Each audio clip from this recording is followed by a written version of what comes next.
Allahu Akbar, Allahu Akbar, Allahu Akbar, Allahu Akbar, Allahu Akbar, Allahu Akbar, Allahu Akbar, Allahu Akbar, Allahu Akbar kabira walhamdulillahi katsira wa subhanallahi bukratan wa asila. Alhamdulillahilladzi ja'ala lil muslimina idul fitri ba'da siyam Ramadan wa idul adha ba'da yaumi Arafah. Allahu Akbar, Allahu Akbar, Allahu Akbar. Asyhadu an la ilaha illallah wahdahu la syarika lah, lahul mulkul azim al-akbar, wa asyhadu anna sayyidina Muhammadan abduhu wa rasuluh. Allahumma shalli ala sayyidina Muhammadin wa ala alihi wa sahbihi alladzina hazaba anhum ar-rizqa wal fakhar. Amma ba'du ya ibadallah, ittaqullaha haqqa tuqatih wa la tamutunna illa wa antum muslimun. Hadirin jamaah Idul Adha yang dimuliakan Allah, di pagi hari yang berbarakah ini kita berkumpul untuk melaksanakan salat Idul Adha. Baru saja kita laksanakan ruku dan sujud sebagai manifestasi perasaan takwa kita kepada Allah Subhanahu wa taala. Kita agungkan namanya, kita gemakan takbir dan tahmid sebagai pernyataan dan pengakuan atas keagungan Allah. Takbir yang kita ucapkan bukanlah sekedar gerak bibir tanpa arti, tetapi merupakan pengakuan dalam hati, menyentuh dan menggetarkan relung-relung jiwa manusia yang beriman. Allah Maha Besar, Allah Maha Agung, tiada yang patut disembah kecuali Allah. Karena itu, melalui mimbar ini saya mengajak kepada diri saya sendiri dan juga kepada hadirin sekalian, marilah tundukkan kepala dan jiwa kita di hadapan Allah yang Maha Besar. Campakkan jauh-jauh sifat keangkuhan dan kecongkakan yang dapat menjauhkan kita dari rahmat Allah Subhanahu wa taala. Sebab apapun kebesaran yang kita sandang, kita kecil di hadapan Allah Subhanahu wa taala. Betapapun perkasaan kita masih lemah di hadapan Allah yang Maha Kuasa. Betapapun hebatnya kekuasaan dan pengaruh kita, kita tidak berdaya dalam genggaman Allah yang Maha Kuasa atas segala-galanya. Hadirin jamaah Idul Adha yang dimuliakan Allah, Idul Adha dikenal dengan sebutan Hari Raya Haji, di mana kaum muslimin sedang menunaikan haji yang utama, yaitu wukuf di Arafah. Kemarin mereka semua memakai pakaian serba putih dan tidak berjahit yang disebut pakaian ihram, melambangkan persamaan akidah dan pandangan hidup, mempunyai tatanan nilai yang menjadi penilai persamaan dalam segala segi hidup, segala bidang kehidupan. Tidak dapat dibedakan antara mereka, semuanya merasa sederhana, sama-sama mendekatkan diri kepada Allah yang Maha Perkasa, sambil bersama-sama membaca kalimat takbir, labbaik Allahumma labbaik, labbaik la syarika laka labbaik. Di samping itu, Idul Adha dinamakan Hari Raya Haji, juga dinamakan Hari Raya Idul Kurban, karena merupakan hari raya yang menekankan pada hati berkorban. Kurban itu sendiri artinya dekat, sehingga kurban ialah menyembelih hewan ternak untuk mendekatkan diri kepada Allah Subhanahu wa taala, diberikan kepada fuqara wal masakin. Masalah pengorbanan dalam lembaga sejarah kita diingatkan pada beberapa peristiwa yang menimpa Nabiullah Ibrahim alaihissalam beserta keluarganya Ismail dan Siti Hajar. Ketika Nabi Ibrahim diperintahkan oleh Allah Subhanahu wa taala untuk menempatkan istrinya Hajar bersama Nabi Ismail putranya yang saat itu masih menyusu, mereka ditempatkan di suatu lembah yang tandus, gersang dan tidak tumbuh sebatang pohon lembah itu demikian sunyi dan sepi. Tidak ada penghuni seorang pun. Nabi Ibrahim sendiri tidak tahu apa maksud sebenarnya dari wahyu Allah yang menyuruh menempatkan istri dan putranya yang masih bayi itu ditempatkan di suatu tempat paling asing di sebelah utara, kurang lebih 1.600 kilometer dari negaranya sendiri, yaitu Palestina. Tapi baik Nabi Ibrahim maupun istrinya Siti Hajar menerima perintah itu dengan ikhlas dan penuh tawakal. Seperti yang diceritakan oleh Ibnu Abbas bahwa tatkala Siti Hajar kehabisan air minum hingga tidak bisa menyusui anaknya, yaitu Nabi Ismail, beliau mencari air yang kemarin sambil lari-lari kecil, sa'i antara Bukit Safa dan Marwah sebanyak 7 kali. Tiba-tiba Allah mengutus malaikat Jibril membuat mata air Zam-Zam. Siti Hajar dan Nabi Ismail memperoleh sumber kehidupan. Tidak jamaah itu yang berbahagia. Lembah yang dulunya gersang itu mempunyai persediaan air yang melimpah-limpah. Datanglah manusia dari berbagai pelosok, terutama para pedagang, ke tempat Siti Hajar dan Nabi Ismail untuk membeli air. Datang resmi dari berbagai penjuru dan makmurlah tempat sekitarnya. Akhirnya lembah itu hingga saat ini terkenal dengan kota Mekah, sebuah kota yang aman dan makmur. Berkat doa Nabi Ibrahim dan berkat kecakapan seorang ibu dalam mengelola kota dan masyarakat, kota Mekah yang aman dan makmur dilukiskan oleh Allah dalam Al-Quran. Wa isqala Ibrahim rabbi ja'al baladan aminan warzuq lahu min samarati man amana minhum billahi wal yawmil akhir.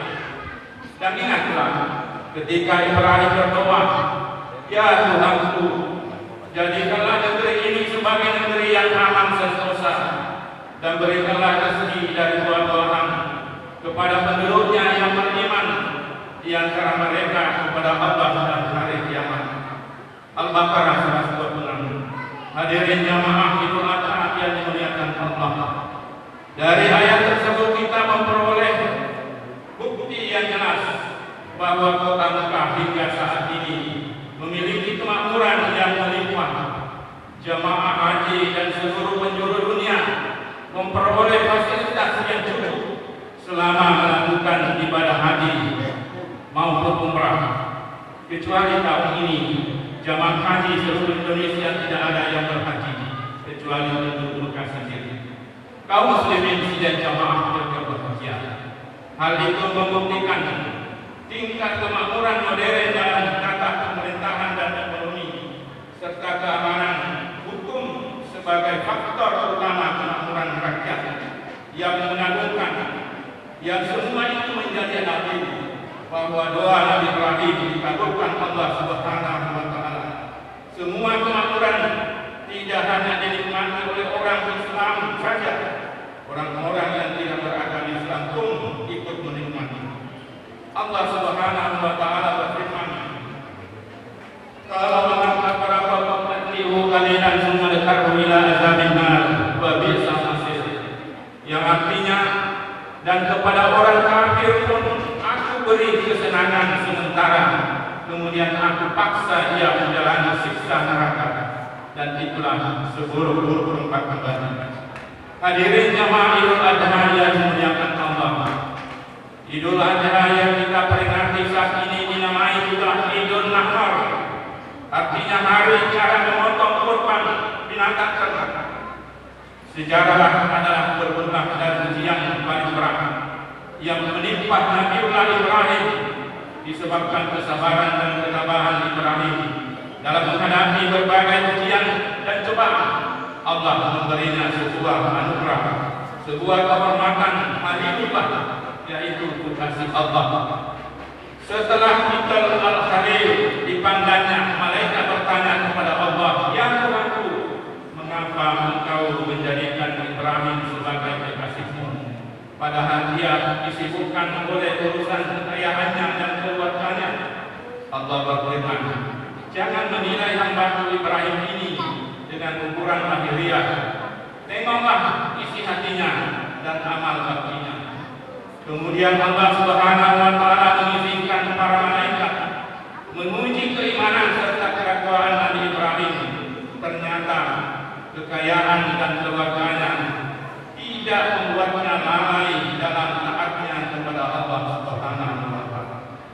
Dalam kitab Misdatul Anwar disebutkan bahwa konon Nabi Ibrahim memiliki kekayaan 1000 ekor domba, 300 lembu dan 100 ekor unta. Riwayat lain mengatakan kekayaan Nabi Ibrahim mencapai 12.000 ekor ternak. Suatu jumlah yang menurut orang di zamannya adalah tergolong milioner. Ketika pada suatu hari Ibrahim ditanya oleh seseorang, milik siapa ternak sebanyak ini? Maka dijawabnya, ini kepunyaan Allah, tapi kini masih milikku. Sebab waktu bila Allah menghendaki, aku serahkan semuanya. Jangankan cuma ternak, bila Allah meminta anak kesayanganku, niscaya akan aku serahkan juga. Kaum muslimin sidaqin yang berbahagia, Ibnu Katsir dalam tafsir Al-Quran mengemukakan bahwa pernyataan Nabi Ibrahim itulah yang kemudian dijadikan barang ujian, yaitu Allah menguji iman dan takwa Nabi Ibrahim melalui mimpinya yang hak, agar dia mengorbankan putranya yang kala itu masih berusia 7 tahun, anak yang elok rupawan, sehat, lagi cekatan ini, supaya dikorbankan dan disembelih dengan menggunakan tangannya sendiri. Sungguh sangat mengerikan peristiwa itu. Dinyatakan dalam Al-Quran surah As-Saff ayat 102. A'udzubillahi minasyaitonir rajim. Qala ya bunayya inni ara fil manami anni asbahuka fanzur madza tara. Qala ya abati if'al ma tu'mar. Satajiduni insyaallah minas sabirin. Artinya Ibrahim berkata, hai anakku, sesungguhnya aku melihat dalam mimpi bahwa aku menyembelihmu, maka pikirkanlah apa pendapatmu. Ismail menjawab, wahai bapakku, kerjakanlah apa yang diperintahkan kepadamu.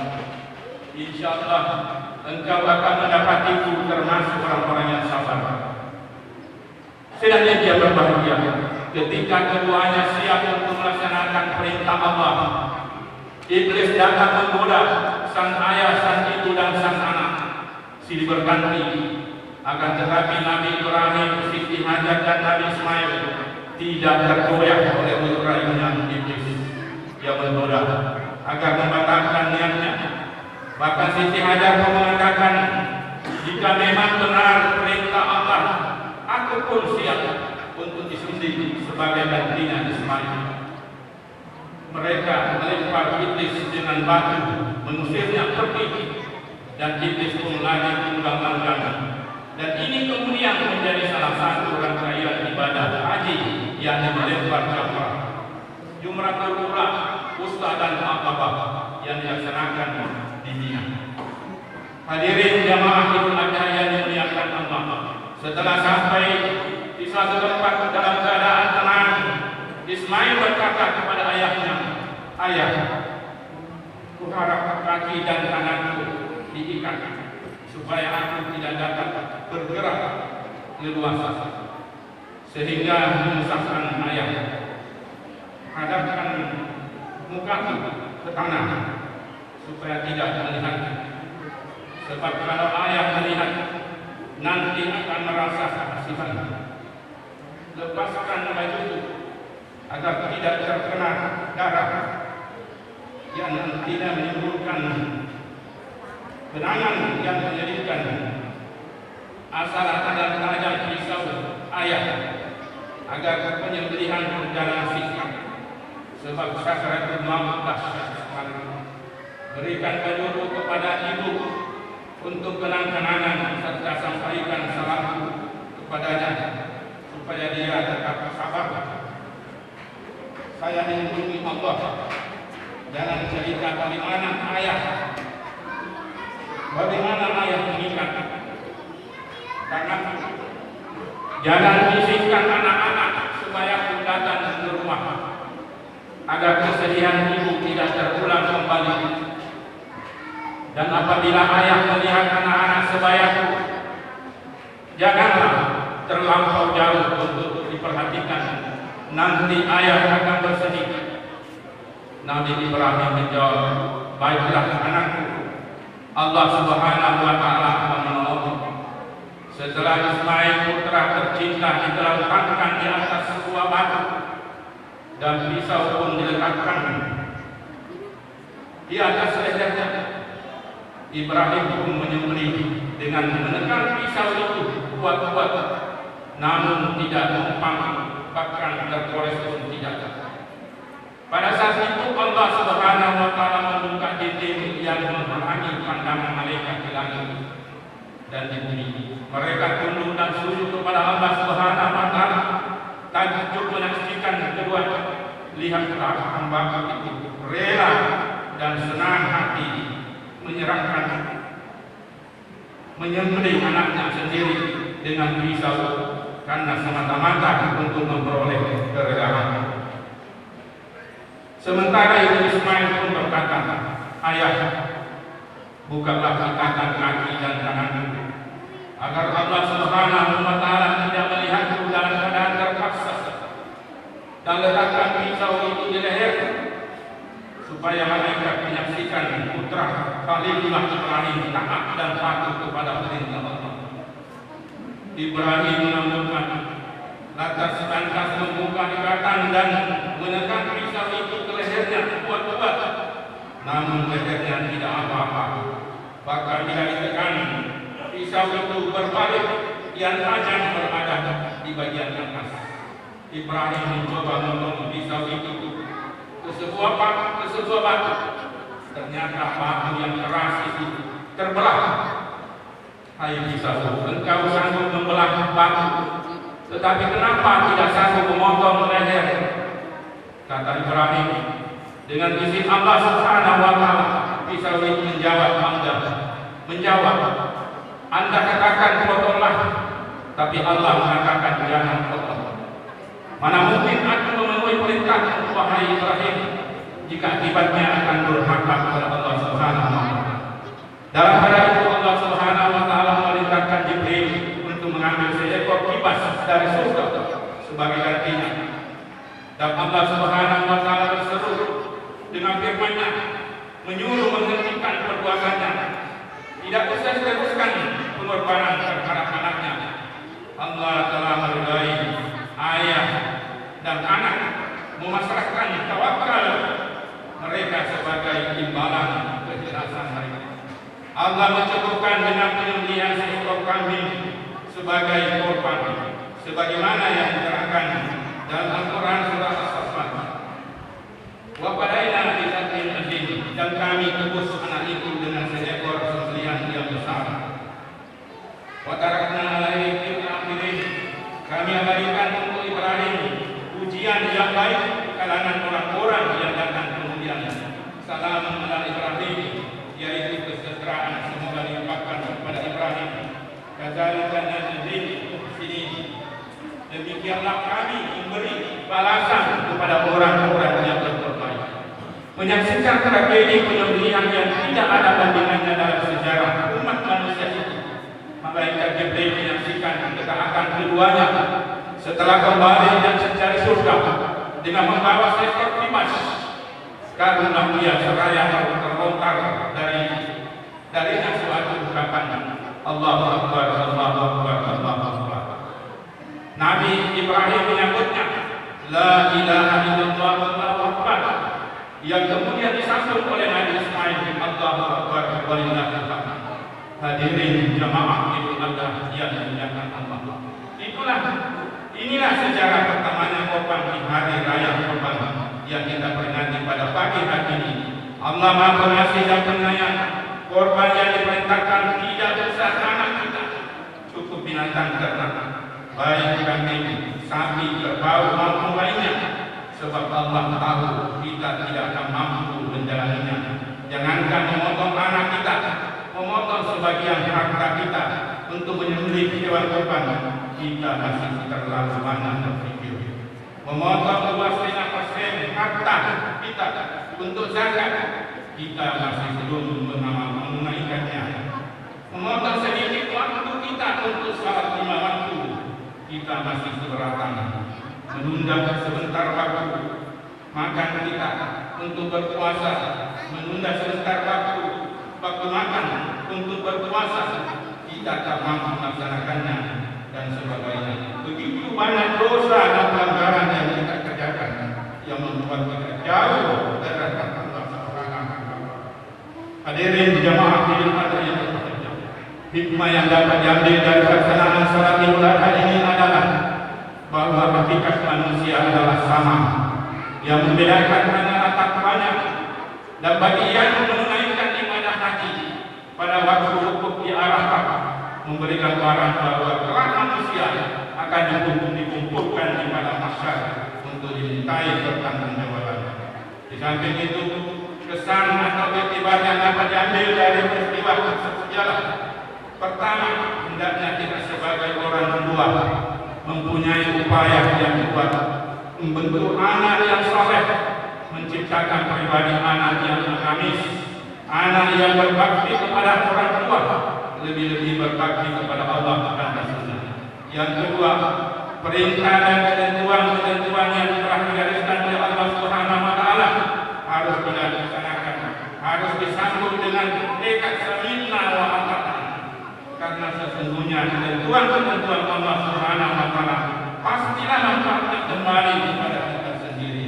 Hadirin yang yang dimuliakan Allah. Iktibar ketiga ialah kegiatan syaitan yang terus-menerus mengganggu manusia agar membangkitkan dari ketentuan Allah Subhanahu wa taala. Syaitan senantiasa terus berusaha menyeret manusia kepada kekurangan dan kegelapan. Maka janganlah mengikuti bujuk rayu syaitan, karena sesungguhnya syaitan adalah musuh yang nyata. Yang keempat, jenis seselihan berupa bahimah, binatang ternak. Artinya dengan matinya hayawan ternak, kita buat kecongkakan dan kesombongan kita. Hawa nafsu hewaninya harus dikendalikan, jangan dibiarkan tumbuh subur dalam hati kita. Hadirin hidup jamaah Idul Adha yang dimuliakan Allah, tepatlah apabila perayaan Idul Adha digunakan menggugah hati kita untuk berkorban bagi negeri kita tercinta yang tidak pernah berujung kesusahan, sebab pengorbanan Nabi Ibrahim AS yang paling besar dalam sejarah umat manusia. Itulah yang membuat Ibrahim menjadi seorang nabi dan rasul yang besar dan mempunyai arti besar. Dari sejarahnya itu, maka lahirlah Mekah dan Ka'bah sebagai kiblat umat Islam seluruh dunia, dengan air hujan yang tidak pernah kering sejak ribuan tahun yang lalu, sekalipun tiap harinya dikuras berjuta hektar sebagai tonggak jasa seorang wanita yang paling sabar dan tabah, yaitu Siti Hajar dan putranya Nabi Ibrahim. Akhirnya dalam kondisi seperti ini kita banyak berharap, berusaha dan berdoa. Mudah-mudahan kita semua, para pemimpin kita, elit kita, dalam berjuang tidak hanya mengutamakan kepentingan pribadi dan kelompok, tapi berjuang untuk kepentingan dan kemakmuran masyarakat hingga bangsa dan negara. Kendati pun perjuangan itu tidak dapat mudah, memerlukan pengorbanan yang besar. Hanya orang-orang bertakwa yang sanggup melaksanakan perjuangan dan pengorbanan ini dengan sebaik-baiknya. Mudah-mudahan perayaan Idul Adha kali ini mampu menggugah kita untuk terus bersemangat rela berkorban demi kepentingan agama, bangsa, negara. Amin amin ya rabbal alamin. A'udzu billahi minasyaitonir rajim. Bismillahirrahmanirrahim. Inna a'tainakal kautsar, fasalli li rabbika wanhar. Inna syani'aka Al-Quran Azim wa nafa'na ya bima ayatul hakim wa taqabbal minna tilawatan. Allahu Akbar, Allahu Akbar, Allahu Akbar, Allahu Akbar, Allahu Akbar, Allahu Akbar, Allahu Akbar, Allahu Akbar kabira walhamdulillahi katsira subhanallah wa bihamdihi la ilaha illallah Allahu Akbar, Allahu Akbar walillahil hamd. Alhamdulillah ala ihsani wa syukur lahu ala taufiqi wal imtinani wa asyhadu an la ilaha illallah wa la syarika lahu wa asyhadu anna Muhammadan abduhu wa rasuluh ad-da'i ila ridwani. Allahumma shalli ala sayyidina Muhammad wa ala alihi wa sahbihi taslima. Amma ba'du ya ayyuhan nas taqullah fima amarakum ta'amana Allahu ma'akum ya amri bada binafsi bada binafsi wa sanna bi malaikatihi wa qala ta'ala anna malaikata yusalluna 'alan nabi ya ayyuhalladzina amanu sallu 'alaihi wa sallimu taslima. Allahumma shalli ala sayyidina Muhammadin wa ala alihi wa sahbihi wa man tabi'ahum bi ihsan ila yaumil din. Allahumma ighfir lil mu'minina wal mu'minat wal muslimina wal muslimat al ahya'i minhum wal amwat innaka samii'un qariibun mujib. Allahumma izzil islam wal muslimin wa adilla asyirka wal musyrikin wa ansur ibadakal muwahhidin wa ansur din wa ansur man qatala muslimin wa dammir a'da'ad-din wa qul kalimatika wa li kalimatika ila yaumiddin. Allahumma anna al-bala'a wal waba wal zalala wal mihan was sul wal fitan wal mihan wal qurun ma da'ana wa matan di badan Indonesia khasa wa min badan muslimina amma. Rabbana atina fid dunya hasanah wa fil akhirati hasanah wa qina adzabannar. Rabbana zalamna anfusana wa in lam taghfir lana wa tarhamna lanakunanna minal khasirin. Ibaratullah inna Allaha ya'muru bil 'adli wa ihsani wa ita'i dzil qurba wa yanha 'anil fahsya'i wal munkar wal baghi ya'idhukum la'allakum tadhakkarun. Fadhkurullaha yadhkurkum wasabbihuhu Allahu akbar. Wallahu ya'lamu ma tasna'un. Assalamualaikum warahmatullahi wabarakatuh.